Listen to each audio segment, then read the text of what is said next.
Welcome to the latest addition to the Compliance Podcast Network, the podcast 10 for 10, which brings you the week's top 10 compliance stories curated together in one podcast each week.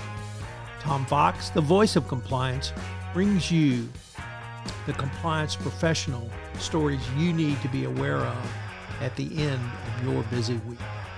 Sit back and in 10 minutes, hear about the stories every compliance professional should be aware of. Every Saturday, 10 for 10 highlights the most important news, insights, and analysis for the compliance professional, all curated by the voice of compliance, Tom Fox. Get your weekly filling of compliance stories with 10 for 10. Hosted by Tom Fox. 10 for 10 is a production of the Compliance Podcast Network. Also, if you are looking for something new and different for the upcoming Compliance Week celebration in November, check out The Compliance Kids. It's my 3-book children's series on compliance and compliance professionals for children. But they make great gifts and great training tools for your employees. You can check it out on Amazon.com. We've linked to it in the show notes. First, a word from the sponsor of the Compliance Podcast Network for this month, Ethico. If you're a compliance officer, middle managers are crucial in getting your programs from you to your frontline employees. But how do we activate those managers and get them on our side? Ethico's new Middle Manager Toolkit equips you with the skills needed to empower your managers, to promote a culture where ethical behavior thrives and employees feel empowered to speak up. Learn how to turn frontline managers into ethical leaders with our new white paper, Empowering Middle Managers as Ethics Champions. And did I mention you can get the whole toolkit for free? Head to ethico.com to download the full toolkit today.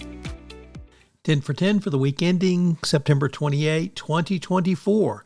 And we begin with news out of the SCCE on the keynote speech by Principal Deputy Assistant Attorney General Nicole Argentiera around the update to the 2024 evaluation of corporate compliance programs. There were 6 key points, from her speech, some of which were included in the ECCP, and they include that the DOJ has embraced continuous improvement in compliance programs. It is fostering a speak-up culture. Number 3, data access is a key to compliance effectiveness. Number 4 is leveraging compensation to drive compliance through the DOJ's compensation incentives and clawback pilot program.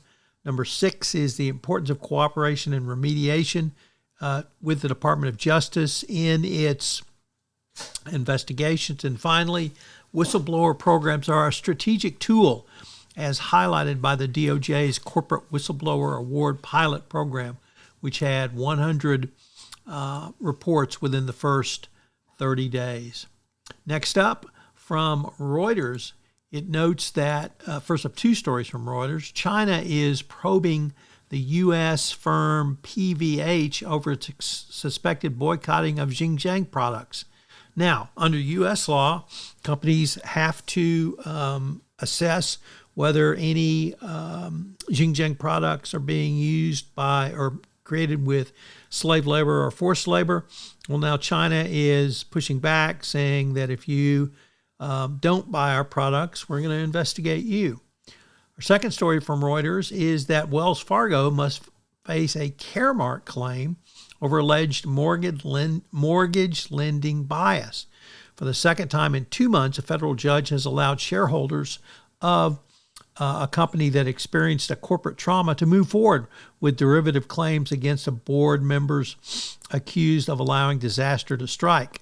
This, of course, is in the Wells Fargo matter where the company was accused of violating fair lending requirements, and the court found that the failure of the directors to assure compliance with mission-critical lending statements would pass summary judgment. So Caremark is not dead, and for those who thought it may have been dead from the first 6 months of the year, reports of Caremark's deaths were greatly exaggerated. Next up from the Financial Times, The Wagner Group has been accused of, or alleged to rather, have used JP Morgan and HSBC for processing payments in Africa areas controlled by the former warlord and head of the Wagner Group, Yevgeny Prigozhin. Leaked documents show that Sudanese companies controlled by him made purchase of industrial equipment, and these purchases went through the Western banks, JP Morgan and HSBC. Next up, Carolyn Ellison was sentenced to prison time today. She got 2 years in jail, even with her cooperation. The court said that while her cooperation had been substantial, given the severity of the fraud, he could not give her a get-out-of-jail card free. She's scheduled to report to prison on November 7th, and I'm not quite sure what this will do with the incentives for cooperating witnesses. Even the judge said, I've seen a lot of cooperators, but I've never seen one like her. What she said on the stand was very incriminating of herself, and she pulled punches, but the court went ahead and sentenced her to jail time. Next up, from the Wall Street Journal, Risk and Compliance Journal, Mingy Sun reporting that Binance has invested heavily in its compliance program over the past year, and indeed the company has spent $213 million on compliance programs in 2023, about one-third higher than the prior year. The CEO reported the money has been used to increase staffing, expand artificial intelligence to make processes more efficient, and the company is looking to add another 170 people to its compliance team before the end of the year. Nothing like a $4 billion fine to get you to find religion. Next up, from the New York Times, Mayor Eric Adams has been indicted on bribery and corruption charges, and the claim is that he took over $100,000 in graft and used his role and powers throughout his city career in New York to help the country of Turkey. He claims he is innocent and that it's really the government out to get him because he's the mayor of New York City. Next up, from the Security Exchange Commission, in a press release, they report that 11 firms have agreed to pay more than $88 million to settle, combined to settle SEC charges for widespread record-keeping failures. Once again, this is companies who failed to maintain and preserve electronic communications because their employees used ephemeral messaging.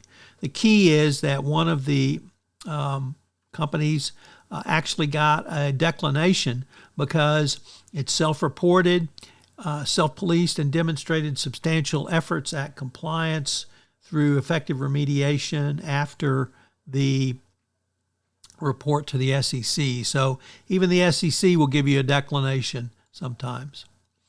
From the BBC, Singapore's former transportation minister has been convicted of receiving gifts while in office. S. Iswanaran was initially charged with corruption, but these charges were amended, and the corruption case is obviously rare in Singapore, and his case gripped the nation. So a rare corruption trial in Singapore and an even rarer corruption conviction in Singapore. Our final story comes to us from the Wall Street Journal, Risk and Compliance Journal. Once again, David Smagala reporting that the Scale co-founder faces U.S. fraud charges.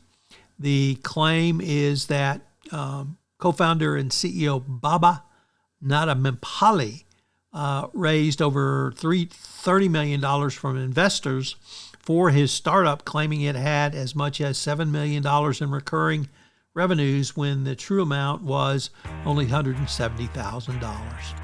10 for 10 is a special production of the award-winning Compliance Podcast Network. As I mentioned at the start of this podcast, our network sponsor is Ethico, and they've got a great new service offering for you, a Middle Manager's Toolkit. We've linked to it in the show notes, and it's available to you at no cost. Many companies struggle with getting information to middle managers, which allows them to be the first line of response in a speak-up culture, and Ethisphere has answered this challenge by putting together a middle manager's toolkit. Check it out in the show notes. Thanks so much for listening to this episode of 10 for 10.